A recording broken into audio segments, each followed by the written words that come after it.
పెట్టుబడుల గమ్యస్థానం తెలంగాణ అంటూ ఒక ఆర్టికల్ మనం చూస్తూ ఉన్నాము. బోరెడ్డి అయోధ్య రెడ్డి సిపిఆర్ఓ తెలంగాణ ముఖ్యమంత్రికి సంబంధించినటువంటి వార్తను మనం చూస్తూ ఉన్నాం. తెలంగాణ రాష్ట్రానికి వచ్చినటువంటి పెట్టుబడుల మీద ప్రధానంగా ఈ యొక్క వార్తనైతే ప్రచురించడం జరిగింది.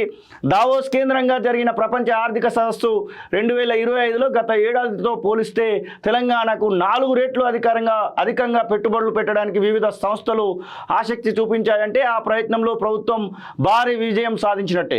నాయకత్వ కృషి ఎంతో ఉంటే తప్ప పెట్టుబడులు రావు. నమ్మకం కలిగిందే పెట్టుబడులకు సంస్థలు కూడా ముందుకు రావు. తెలంగాణ ప్రజాప్రభుత్వం ఏడాది పూర్తి చేసుకున్న సందర్భంగా తెలంగాణ రైజింగ్ అన్న నినాదంతో అనుసరిస్తున్న విధానాలు రాష్ట్రంలో భారీ పెట్టుబడులకు దోహదపడ్డాయి. అందుకు ముఖ్యమంత్రి రేవంత్ రెడ్డి నేతృత్వంలోని ప్రతినిధి బృందం దావోస్లో అడుగుపెట్టిన క్షణం నుంచి నిరంతరం శ్రమించింది.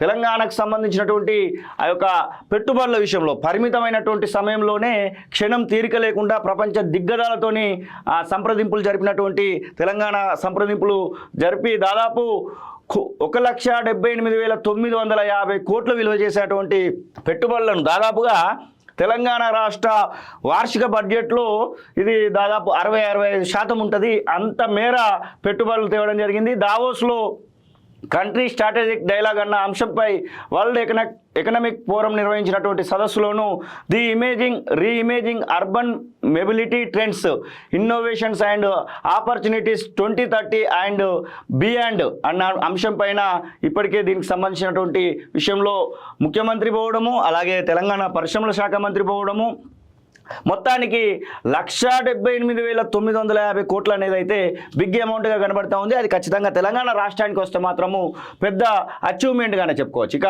రానున్న రోజుల్లో హైదరాబాద్ మహానగరాన్ని ఏ విధంగా తీర్చిదిద్దబోతున్నాం, ఔటర్ రింగ్ రోడ్డు నుంచి regional ring road, regional ring rail, మధ్యలో రేడియల్ రోడ్లు, పారిశ్రామిక క్లస్టర్లు, ఇలా అనేక అంశాలకు సంబంధించి తెలంగాణ భవిష్యత్తు ప్రణాళికలను ముఖ్యమంత్రి దావోస్ వేదికగా ఆవిష్కరించినట్టుగా బోరెడ్డి అయోధ్య రెడ్డి రాసినటువంటి ఆర్టికల్లో క్లియర్గా కనబడతా ఉంది.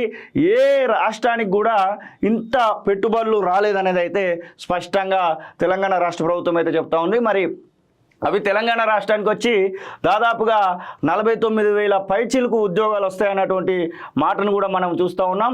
మరి ఎట్లా చేయబోతూ ఉన్నారు ఏంటి అనేది మాత్రము ఇంకా కొంచెం సమయం అయితే పడుతుంది. ఖచ్చితంగా తెలంగాణ రాష్ట్రానికి మంచి రోజులే వస్తాయి, మంచి రోజులు రాబోతున్నాయి అన్నటువంటి విషయాన్ని అయితే ఈ వార్తను బట్టి అయితే అర్థమవుతా ఉంది.